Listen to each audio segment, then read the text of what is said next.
Orígenes del hombre. El hombre de Cromañón. Por Tom Prideaux y el equipo editorial de libros Time Life.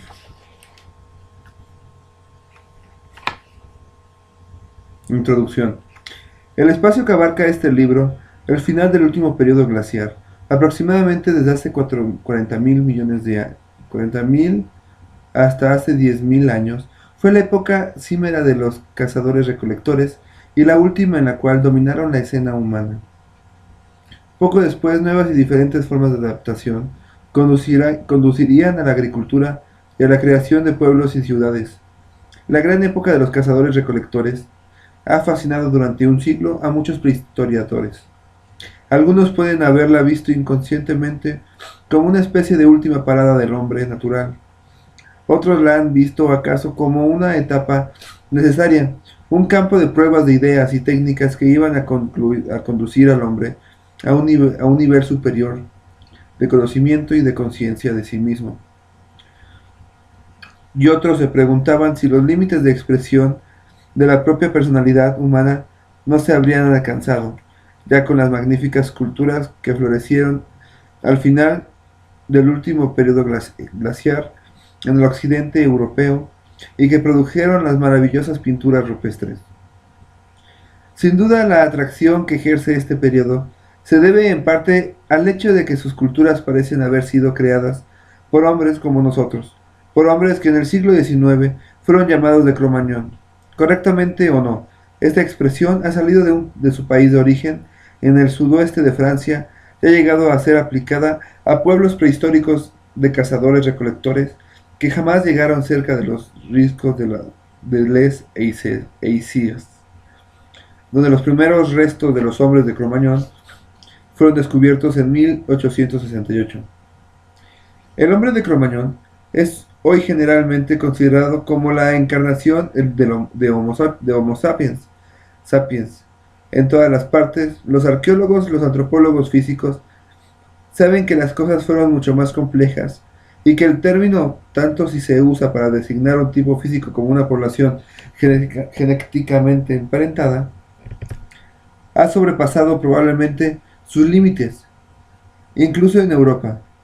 Sin embargo, por mucho que deploren su empleo en un sentido tan amplio, los investigadores del pasado reconocen que están predestinados a tener que vivir con los mitos y conceptos erróneos que sus antecesores de profesión promulgaron con demasiado éxito.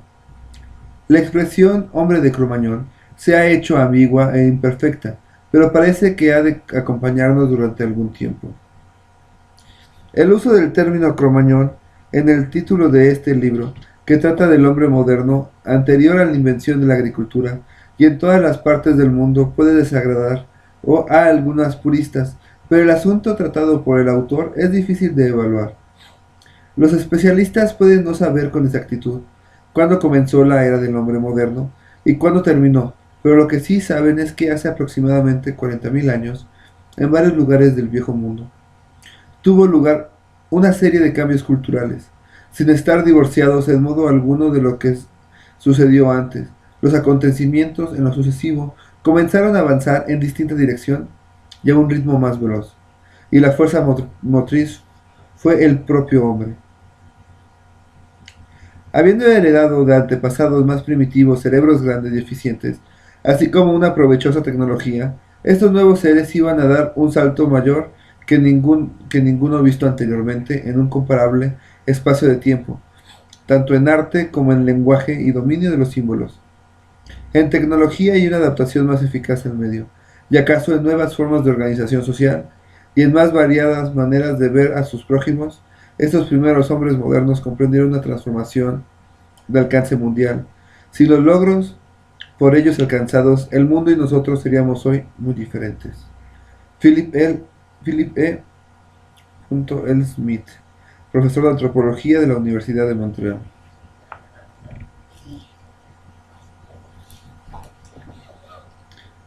Capítulo primero. La aparición del hombre moderno.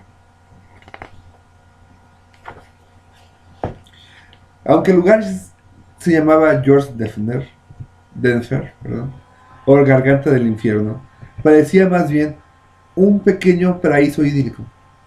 Entré en ella por una vereda que arrancaba el camino principal a una media milla del pueblo de Le Haisies, en la región del sudoeste de Francia llamada la Dordoña. La vereda subía a través de un bosque con los troncos de los árboles cubiertos de hiedra. El suelo tapizado de musgo era blando, pero por encima de los árboles sobresalían enormes rocas que aquella tarde me proporcionaron un oportuno refugio contra la repentina lluvia primaveral. Y las mismas rocas debieron de cobijar a los hombres primitivos que habitaban en esta región hace 30.000 o 40.000 años. Pues aquí el terreno no ha sufrido cambios importantes desde entonces. Supongo que el lugar se llama así a causa de las escarpadas rocas que vistas acaso a la luz de la luna debieron causar a alguien la impresión de un paisaje infernal. Mi visita al barranco se debía a una cita con Christian Archambault, supervisor de yacimientos prehistóricos en la Dordoña. Normalmente el público puede visitar la mayoría de estas cuevas, en las que se han hallado gran número de restos del hombre primitivo, simplemente yendo a una granja cercana y pidiendo al granjero o a alguien de su familia que le sirva de guía por un pequeño estipendio. Aquel abre la valla metálica de la entrada de la cueva, enciende las luces interiores y conduce al público a través de esta. Pero en uno de los lugares que intenté ver, Les Combarelles, el guía, estaba enfermo y me aconsejaron que buscase a Archambault, que tenía las llaves de todas las cuevas de la comarca y me guiaría. Pronto me enteré de que existía un inconveniente. Archambault había ido a la cueva para reunirse con una docena de personas para la inverosímil empresa de desenjaular un bisonte. Este se hallaba en una enorme caja parecida a un piano vertical. Allá está atada en la parte trasera de un camión y el animal había recorrido de cerca de 500 kilómetros desde el sur de Vincennes, cerca de París. Ahora el camión estaba arrimado por su parte posterior a un gran cercado construido con toscos maderos. Con las prisas de última hora, los hombres martillaban más clavos para reforzar los barrotes de madera y añadían más troncos para que el inquilino de la jaula no se pudiera escapar del cercado. Cuando encontré a Archambault, me explicó que el bisonte formaba parte de un plan para instalar en la garganta del infierno un pequeño parque zoológico de animales emparentados con los que vagaban por aquellos entornos en tiempos prehistóricos. Archambault me condujo vereda arriba hasta un prado vallado para contemplar algunos muflones o carneros salvajes, y en otra pradera vi dos onagros, Equus semionus, animales emparentados con los caballos y asnos que medraban allí en los intervalos más cálidos del último periodo glaciar. Después de 2 horas de trabajo, la vivienda del bisonte estaba casi terminada. Los preparativos finales eran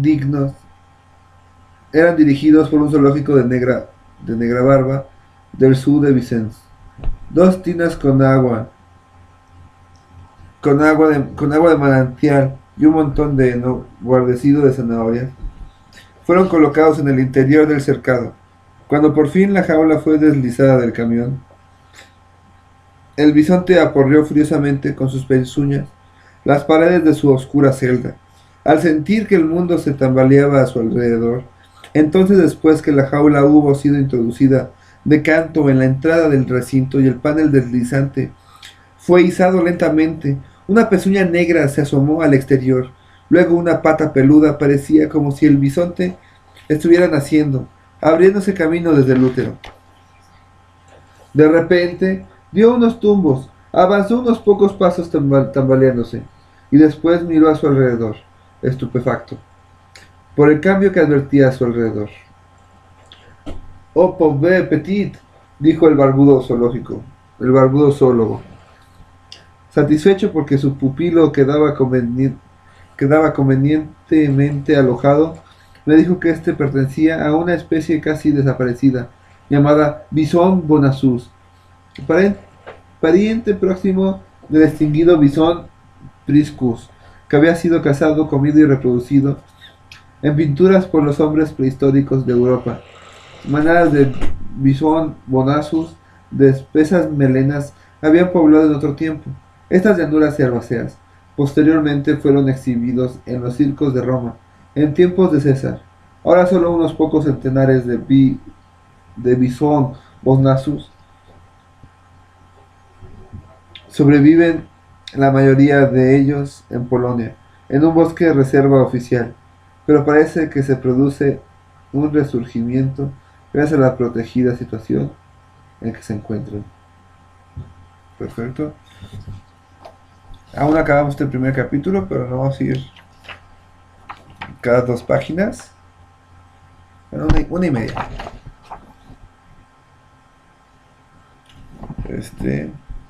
Ya que es un libro un poco más pesado, un poco más extenso, y para irlo digiriendo poco a poco, ¿verdad? Entonces, mañana nos vemos con la siguiente parte del capítulo. Bueno, hasta mañana.